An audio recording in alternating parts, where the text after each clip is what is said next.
हमारा स्वभाव होता है कि हम जो भी करते हैं, हम उसी का प्रचार भी करते हैं और उसी का समर्थन भी करते हैं।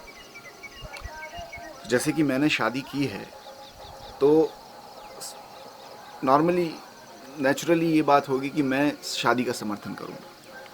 हालाँकि तो इस ये मैं आपको इसलिए बता रहा हूँ कि आप इसके प्रति थोड़े से अवेयर हो जाएं कि ऐसा एक होता है। तो हो सकता है कि मैं इसलिए अपनी बातें कर रहा हूँ क्योंकि मैं वही जीवन जीता हूँ। ये एक हमारी नॉर्मल टेंडेंसी होती है। तो मैं प्रयास करूँगा कि अपनी बात थोड़े निष्पक्ष तरीके से आप तक पहुँचा सकूँ। चूँकि शादी के जो विभिन्न पहलुओं से, विभिन्न पड़ाव जो होते हैं, मुझे लगता है मैं उनसे गुजरा हूँ, इसीलिए मैं अपनी बात आप तक पहुँचा सकता हूँ, थोड़े निष्पक्ष तरीके से पहुँचा सकता हूँ। तो शादी के विभिन्न पड़ाव क्या होते हैं? देखिए, सबसे पहले शादी का पहला पड़ाव होता है कि हम कहते हैं हम शादी नहीं करेंगे। ये एक सामान्यतः हम सभी के जीवन में एक पड़ाव आता है। मेरे जीवन में भी पड़ा था जब मेरे को लगता था कि मुझे शादी बिल्कुल नहीं करनी है। और उसके सामान्यतः कारण ये होते हैं जो कि मेरे लिए रहे थे, शायद आपके लिए भी रहे हों, कि वो ये होता है कि हमें अपनी स्वतंत्रता बड़ी प्यारी होती है, हमें अपनी स्पेस बड़ी प्यारी होती है। हमें लगता है कि कोई दूसरा आएगा तो उस पर हावी हो सकता है, हमें अपने कॉम्प्रोमाइज़ करने पड़ेंगे, तो हम वो नहीं करना चाहते। तो एक समय होता है जब हमारा इंडिविजुअलिटी बहुत ज़ोर मार रही होती है, हम अपने सपने जीना चाहते हैं, हम सब कुछ पूरी तरह से बंधन मुक्त रहना चाहते हैं। तो उस समय हमें ऐसा लगता है कि हमें शादी नहीं करनी चाहिए। तो मुझे भी एक समय ऐसा लगता था कि शादी नहीं करनी चाहिए। फिर धीरे धीरे महसूस होता है कि नहीं भाई, जीवन में साथ भी आवश्यक है और एक फ़िज़िकल इंटीमेसी की भी बहुत आवश्यकता है। तब हम कहते हैं कि चलिए ठीक है, तो फिर मैं लव मैरिज करूँगा। क्योंकि अरेंज मैरिज तो एक पुराना विचार लगता है ना, हमें ऐसा लगता है कि अरेंज मैरिज तो क्या बकवास बात है, उसका तो हम मजाक उड़ाते हैं। तो फिर लव मैरिज पे आते हैं। एजुकेटेड जो लोग हैं उनको लगता है कि लव मैरिज करनी चाहिए। आज भी भारत में अरेंज मैरिज लव मैरिज की तुलना में कहीं ज़्यादा हो रही हैं, लेकिन फिर भी जो कहना चाहिए पॉपुलर बिलीफ है वो ये रहता है कि हमें लव मैरिज करना है। लव मैरिज मतलब हम एक व्यक्ति को ढूंढेंगे, हम उसको जानेंगे, पहचानेंगे, उससे हमें प्यार होगा, तब हम उससे शादी करने की बात सोच सकते हैं। ये सेकंड पड़ाव आता है। फिर हम लोगों के हाथ में काफ़ी निराशाएं लगती हैं, जिससे हम प्यार करते हैं वो हमें प्यार नहीं करता, और जो हमें प्यार करता है हम उसे पसंद नहीं करते। इस तरीके की बड़ी कॉम्प्लेक्सिटीज़ आती हैं। फिर कई बार हम दोनों तरफ से प्यार भी होता है तो बात शादी तक ना पहुंच पाती है, फिर बात किसी तरीके से ख़त्म हो जाती है। तो मेरे जीवन में भी ये पड़ाव आया था। मुझे भी प्यार हुआ, मुझे भी कोई पसंद था, लेकिन किसी तरीके से वो बात नहीं बन पाई। और अंततः ये काफ़ी सरप्राइजिंग लगता है लोगों को जानने के लिए, मेरी अरेंज मैरिज हुई। पूरी तरह जो अरेंज होती है, जिसको ट्रेडिशनली अरेंज मैरिज बोलते हैं, वो हुई। और मैं आज कह सकता हूँ मैं बहुत खुश हूँ, अपने मैरिज में बहुत खुश हूँ, बहुत संतुष्ट हूँ। तो ये जो जर्नी रही, मैं थोड़ा आपको इसके पीछे की बात, पीछे जो सोच है, शायद वो आपके कुछ काम आए, इस भाव के साथ मैं आपको बताना चाहता हूँ। तो जो मेरे लिए जो एक सबसे बड़ी, जो कहना चाहिए जगा देने वाली बात थी, एक जो रियलाइजेशन था, वो ये था कि पहले मैं सोचता था कि मैं अपना I will find my perfect match, मैं अपना जो बिल्कुल परफेक्ट मैच है वो ढूंढूंगा। फिर धीरे धीरे समझ में आया कि परफेक्ट मैच कुछ होता नहीं। क्यों नहीं होता? उसके ऐसा नहीं कि मतलब एक थ्योरी के बेस पे बोल रहा हूँ मैं, क्यों नहीं होता? क्योंकि देखिए, परफेक्ट मैच हो नहीं सकता, क्योंकि पहली बात, हम और आप, जैसे आप किसी लड़की से मिलते हैं और आपको लगता है कि वो इस समय परफेक्ट है आपके लिए, तो वो तो बदलेगी, आप भी बदलेंगे। जिसको आप अभी परफेक्ट समझ रहे हैं वो हो सकता है कुछ दिनों में इम्परफेक्ट हो जाए, और जो आपके लिए आज इम्परफेक्ट है हो सकता है कुछ दिनों में परफेक्ट हो जाए। क्योंकि हम बदलते हैं, बदलना हमारा एक स्वभाव है। तो हम कैसे जो आज जो हमें दिख रहा है उसके आधार पर बोल सकते हैं कि हमारे लिए परफेक्ट मैच है। तो मुझे वो बड़ी फैलेसी सी लगने लगी कि perfect, finding the perfect match जो बोलते हैं कि ढूंढो आपका जो जोड़ीदार जो ऊपर बनाया गया है, वो मुझे लगा कि ये बात तो ठीक नहीं। हाँ, जो आपको एक मोटा मोटा, जिससे आपको एक लगाव हो गया है, जिसके आप ठीक लग गया है, जिससे आप जो आपको पसंद है, एक लेवल ऑफ कंपैटिबिलिटी आ गई है, उसके बाद उसे परफेक्ट एक्सेप्ट करना, ये आपके हाथ की बात है। इसके लिए आप उस पर निर्भर नहीं है।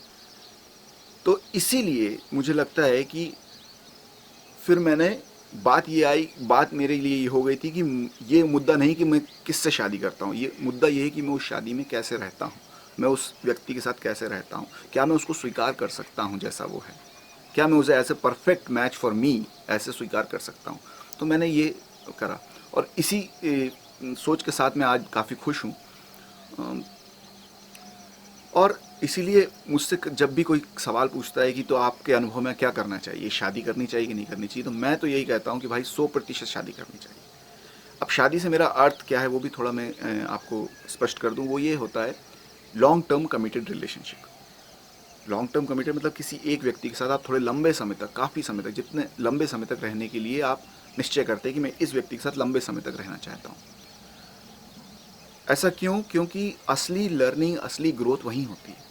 देखिए बहुत आसान होता है, आप एक लड़की से मिले, आपको प्यार हुआ, इनिशियल फेजेस में आपने मस्ती करी, मज़े किए, उसके बाद दोनों को लगा कि अरे अब तो गड़बड़ है। जस्ट व्हेन आप थोड़ा सा अगली पार्ट शुरू होता है, जब डिफ़िकल्ट पार्ट शुरू होता है, बहुत आसानी से हम लोग ब्रेकअप कर लेते हैं। आजकल ये बहुत आम हो गया है, इसलिए ना लोग बस बहुत जल्दी ब्रेकअप कर लेते हैं। बहुत आसान विकल्प है वो तो, छोड़ के जाना एक दूसरे को। और इसी ये चर्या चलता रहता है, एक को छोड़ सकते हैं, दो को छोड़ सकते हैं, लोग कई को छोड़ते हैं। मेरे एक मित्र हैं, उन्होंने मुझे पिछली बार जब मैं उनसे मिला था, उन्होंने कहा मेरी 52वीं गर्लफ्रेंड है, 52nd, और वो आज भी बड़े दुखी हैं, उनको अभी तक अपनी परफेक्ट नहीं मिली। तो ये तो आसान विकल्प है कि आप छोड़ के चले जाएं और आप नए नए नए को ढूंढ लें।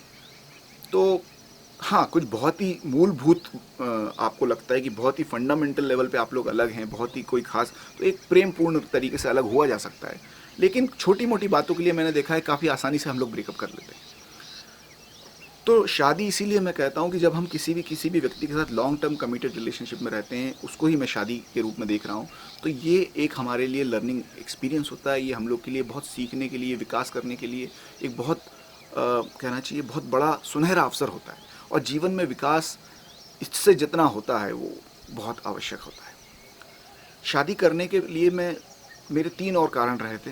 पहला कारण ये रहा था कि जितने लोग जो मैंने ढूंढे अपने जीवन में देखे थे जो कि सिंगल रहे, मुझे उनमें कुछ एक तरीके की असंतुलन सा महसूस होता था।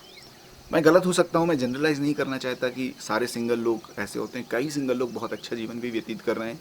लेकिन मेरे अनुभव में जितने लोग आए, मैंने देखा कि यार जो सिंगल लोग हैं, जो किसी तरीके के लॉन्ग टर्म कमिटेड रिलेशनशिप में नहीं हैं, उनमें कहीं ना कहीं कुछ कमी, कुछ एक खालीपन, कहीं ना कहीं एक असंतुलन का भाव मैंने देखा। हाँ, शादी के बाद भी बहुत सारी समस्याएं आती हैं। उस टाइप के लोग भी मेरे परिवार में जानता हूँ, ऐसे लोगों को शादी के बाद भी बहुत दुखी हैं। लेकिन उसके कारण अलग हैं, उस पर कभी अलग से चर्चा करेंगे। दूसरी बात, मेरा बच्चों के साथ काफ़ी कार्य रहा है, मैंने शिक्षा में काम किया, तो मुझे बच्चे शुरू से पसंद थे। तो बच्चों के लिए मुझे लगता है शादी बहुत अनिवार्य है, बिकॉज बच्चों को माँ और बाप दोनों का बराबर से प्रेम मिलना चाहिए, तभी उनका एक असली विकास होता है, तभी वह जीवन को पूर्ण रूप में समझ पाते हैं। तो इसीलिए मुझे लगता है कि बच्चे अगर आपको पसंद है और बच्चे पैदा करना चाहते हैं तो शादी एक बहुत इम्पॉर्टेंट स्टेप हो जाती है। तीसरी बात जो मुझे लगती थी शादी को लेकर, कि प्रकृति ने स्त्री और पुरुष को बनाया है, एक दूसरे का पूरक बनाया है, कॉम्प्लीमेंट्री बनाया है। तो ये जो संबंध को निभाना है, इस संबंध को जो साथ में रहकर जब निभाते हैं, तभी जीवन एक बड़ा खूबसूरत अनुभव बनता है। प्रकृति की व्यवस्था ही ऐसी है, उसने स्त्री पुरुष को एक दूसरे का पूरक बनाया। तो जब स्त्री पुरुष साथ में आते हैं एक दूसरे के पूरक के रूप में और एक दूसरे के साथ निभाने के लिए, साथ निभाने का निर्णय करते हैं, एक जीवन एक बहुत अच्छी यात्रा बन जाता है, जीवन एक बहुत अच्छी लर्निंग जर्नी बन जाता है। और जब आपके जीवन में बच्चे आते हैं, तब आप समाज को, और आपके पास एक अवसर होता है बहुत सारी चीज़ें सीखने का और अपने जीवन को और खूबसूरत बनाने का। इसीलिए लॉन्ग टर्म कमिटेड रिलेशनशिप, जिसको हम सामान्यतः शादी के रूप में देख सकते हैं, हाँ उसमें एक लीगल बॉन्डिंग आ जाती है, वो आपका एक अपना मत है। क्योंकि कई लोग, क्या होता है कि बहुत उस लीगल बॉन्डिंग की भी सिर्फ इसलिए आवश्यकता होती है क्योंकि हम लोग बहुत आसानी से उसको छोड़ ना पाएँ, इसलिए उसको शायद थोड़ा कठिन बना दिया गया है कि शादी भी तोड़ी जा सकती है लेकिन थोड़ी मुश्किल होती है, तो इतनी छोटी छोटी बातों पर आप उसे ना तोड़ें। तो बात यहाँ पे आ जाती है कि एक व्यक्ति जो आपको बहुत पसंद है, फिर धीरे धीरे आप उसकी परतें खोलते हैं, पता चलता है कि इसमें तो कई चीज़ें ऐसी हैं जो आपको पसंद नहीं हैं। कई चीज़ें जो आप लोगों में एक सी थी, आप दोनों को एक दूसरे की पसंद थी, अब कई चीज़ें ऐसी पता चलती हैं कि वो पसंद नहीं है। क्या हम उनको स्वीकार कर सकते हैं और साथ में रहकर जीवन यापन कर सकते हैं? जब ये हम करते हैं तब हमारी असली ग्रोथ होती है, तब हमारे पर्सनल और सोशल और जो कहना चाहिए जो जीवन का जो अनुभव है वो काफ़ी गहराता है और जीवन वाकई में उत्सव बन पाता है।